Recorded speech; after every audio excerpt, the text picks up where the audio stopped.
Assalamualaikum warahmatullahi wabarakatuh. Selamat pagi teman-teman semuanya.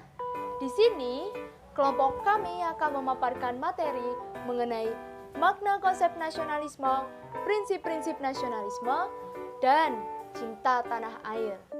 Sebelumnya, perkenalkan anggota dari kelompok 9. Yang pertama, Mutiara Anissa dengan NIM K71191177, Nafisa Sasabila dengan NIM K71191183, Nanda Aulia Desti K71191184.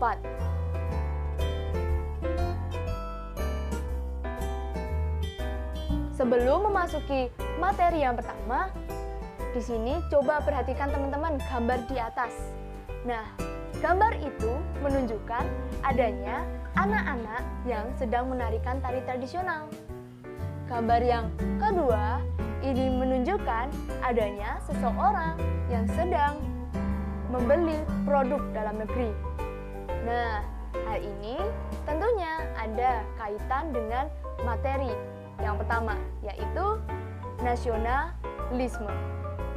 Nasionalisme secara etimologi berasal dari kata nasional dan isme, yaitu paham kebangsaan yang mengandung makna kesadaran dan semangat cinta tanah air, memiliki kebanggaan sebagai bangsa atau memelihara kehormatan bangsa, memiliki rasa solidaritas terhadap musibah dan kekurangberuntungan saudara setanah air, sebangsa dan senegara, serta menjunjung tinggi nilai persatuan dan kesatuan.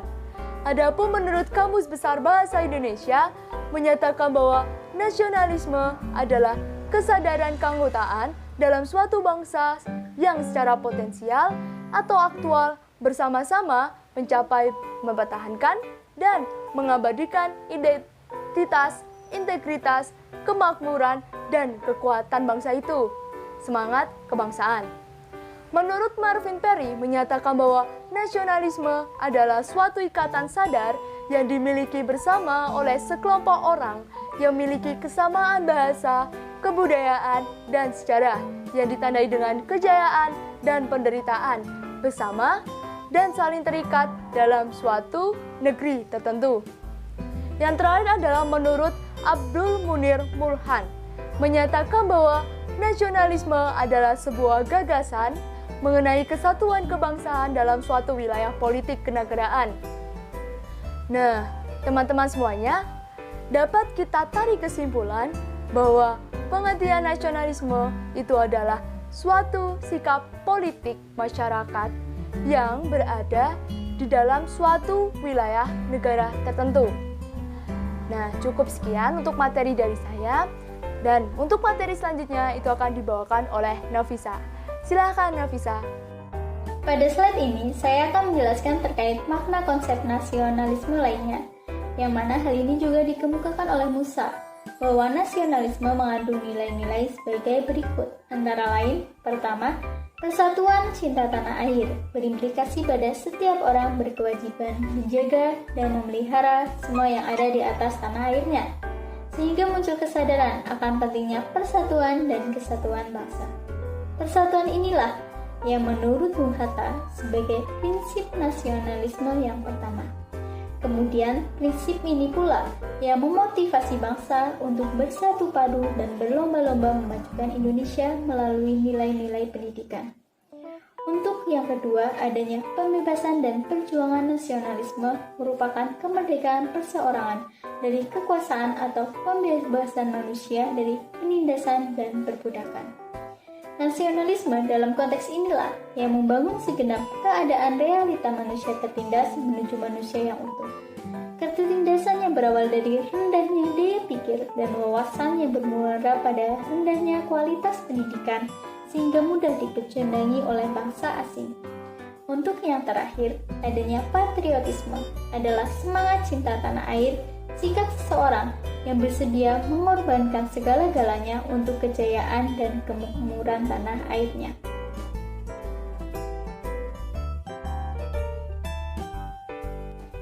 Soekarno, Presiden pertama Indonesia, mengatakan, bahwa bangsa adalah sebuah konstruksi yang dihasilkan oleh sebuah visi yang diperjuangkan. Dalam pengertian politik ini, prinsip utama dalam nasionalisme adalah liberty, unity, equality, dan identitas nasional yang menjadi orientasi kehidupan kolektif suatu kelompok untuk mencapai tujuan politik, yaitu negara bangsa itu sendiri. Sebagai doktrin politik, nasionalisme merupakan basis serta pembenaran ideologis bagi setiap bangsa di dunia untuk mengorganisasi diri dalam entitas-entitas yang bebas atau otonom, dan entitas itu berbentuk negara bangsa yang merdeka. Nah, menurut Irmayanti dan Risma, suatu nasionalisme dalam arti luas mengandung prinsip-prinsip, yaitu pertama, adanya prinsip kebersamaan. Prinsip kebersamaan itu sendiri menuntut setiap warga negara untuk menempatkan kepentingan bangsa dan negara di atas kepentingan pribadinya dan kepentingan suatu golongan tertentu. Yang kedua, adanya prinsip persatuan dan kesatuan. Prinsip persatuan dan kesatuan menuntut setiap warga negara harus mampu mengesampingkan pribadi atau golongan yang dapat menimbulkan perpecahan dan perbuatan yang anarkis atau perbuatan yang merusak. Untuk menegakkan prinsip persatuan dan kesatuan warga negara harus mengedepankan sikap kesetiakawan sosial, peduli terhadap sesama, solidaritas, dan berkeadilan sosial. Untuk prinsip yang ketiga, yaitu adanya prinsip demokrasi. Prinsip demokrasi memandang bahwa setiap warga negara mempunyai kedudukan, hak, dan kewajiban yang sama. Karena hakikatnya kebangsaan adalah adanya tekad untuk bersama mengutamakan kepentingan bangsa dan negara yang tumbuh dan berkembang dari bawah untuk bersedia hidup sebagai bangsa yang bebas, merdeka, berdaulat, adil, dan makmur. Untuk next slide akan dilanjutkan oleh Nanda Aulia Nuraya.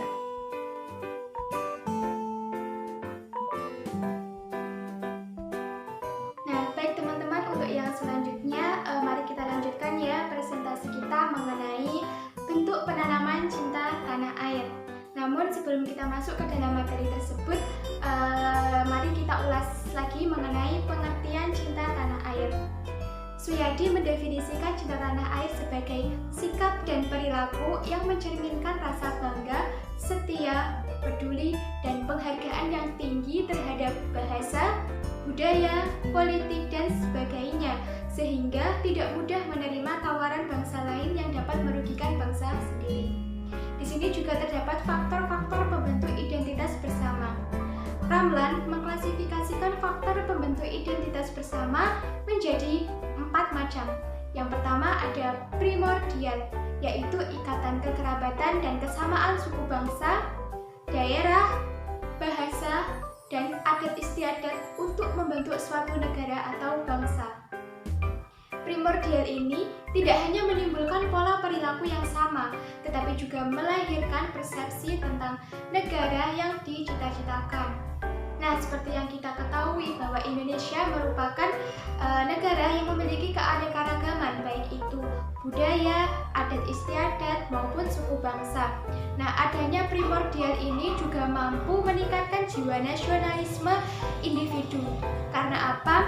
Dalam suatu kelompok masyarakat maupun suku bangsa tentunya ada aturan-aturan yang mengatur anggota masyarakat tertentu, dan anggota tersebut wajib untuk menaati aturan-aturan yang ada. Oleh karena itu, apabila ada hal-hal ataupun sesuatu baru yang datang dari luar, maka sedikit kemungkinan dari anggota masyarakat tersebut untuk menerima sesuatu yang baru tersebut. Kemudian yang kedua adalah sakral, yaitu kesamaan agama yang dipeluk oleh suatu masyarakat.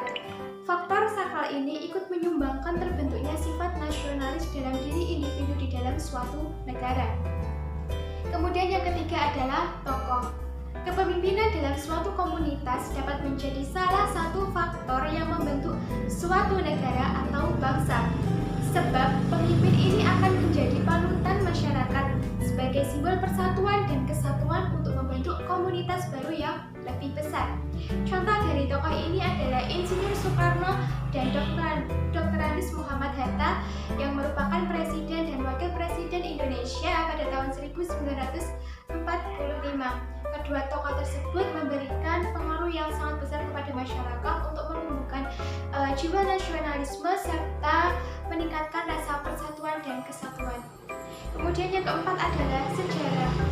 Persepsi yang sama tentang asal-usul ataupun pengalaman masa lalu seperti kejayaan dan penderitaan juga dapat membentuk solidaritas yang tinggi. Indonesia sendiri pernah dijajah oleh bangsa-bangsa asing dalam waktu yang cukup lama. Dengan adanya pengalaman pahit tersebut, maka akan semakin menambah rasa persatuan dan kesatuan masyarakat serta antisipasi masyarakat agar tidak terjadi penjajahan di Indonesia kembali. Nah, setelah itu adalah bentuk-bentuk penanaman cinta tanah air. Nah, sebenarnya ada banyak hal yang dapat kita lakukan untuk dapat menanamkan jiwa nasionalisme dalam diri kita ini. Contoh yang pertama adalah dengan menggunakan bahasa Indonesia yang baik dan benar. Sebagai warga negara Indonesia yang baik, sudah seharusnya kita menggunakan bahasa Indonesia yang baik dan benar. Namun ketika kita melihat pada zaman sekarang ini sangat disayangkan ya ketika generasi muda melakukan komunikasi dengan sesamanya, maka mereka kurang memperhatikan kaidah penggunaan bahasa Indonesia yang baik dan benar. Mereka malah menggunakan bahasa-bahasa yang dirasa kurang tepat seperti menggunakan bahasa gaul yang berasal dari luar. Kemudian hal yang dapat kita lakukan lagi untuk menambah jiwa nasionalisme yaitu dengan menyanyikan lagu kebangsaan setiap upacara bendera serta peringatan Hari Besar Nasional.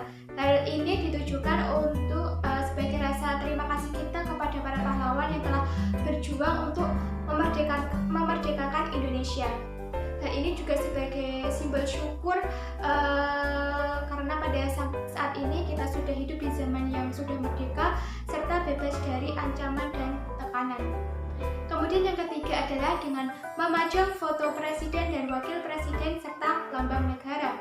Untuk poin ini saya rasa juga sudah diimplementasikan utamanya di dalam dunia pendidikan seperti sekolah serta perkantoran-perkantoran formal yang lainnya. Kemudian yang keempat adalah dengan memajang foto para pahlawan nasional. Nah, ini juga sudah diimplementasikan utamanya di sekolah-sekolah di segala jenjang. Hal ini ditujukan agar para siswa itu mengenal pahlawan-pahlawan Indonesia. Kemudian yang kelima adalah produk lokal. Dengan menggunakan produk lokal, artinya masyarakat dapat memajukan negerinya sendiri, ekonomi masyarakat Indonesia akan semakin maju dan masyarakat bangga terhadap karya negerinya sendiri. Menggunakan produk lokal juga dapat memajukan pengusaha Indonesia agar sejajar dengan pengusaha asing. Nah, itu merupakan beberapa contoh dari hal-hal yang dapat kita terapkan ya teman-teman agar menumbuhkan sifat nasionalisme dalam diri kita sendiri. Jadi, kita sebagai generasi bangsa Indonesia harus mewujudkan kemajuan bangsa dengan menanamkan semangat nasionalisme yang kuat dalam diri kita. Seperti pidato Bung Karno yaitu, "Beri aku 10 pemuda, niscaya akan aku guncang dunia." Betapa pentingnya pemuda dalam berkiprah untuk kemajuan bangsa. Bangsa yang maju, bangsa akan maju apabila generasi bangsanya memiliki jiwa nasionalisme yang tinggi. Di kelompok 9, mohon maaf apabila dalam menyampaikan materi presentasi ini terdapat kesalahan yang disengaja maupun tidak disengaja. Akhir kata, wassalamualaikum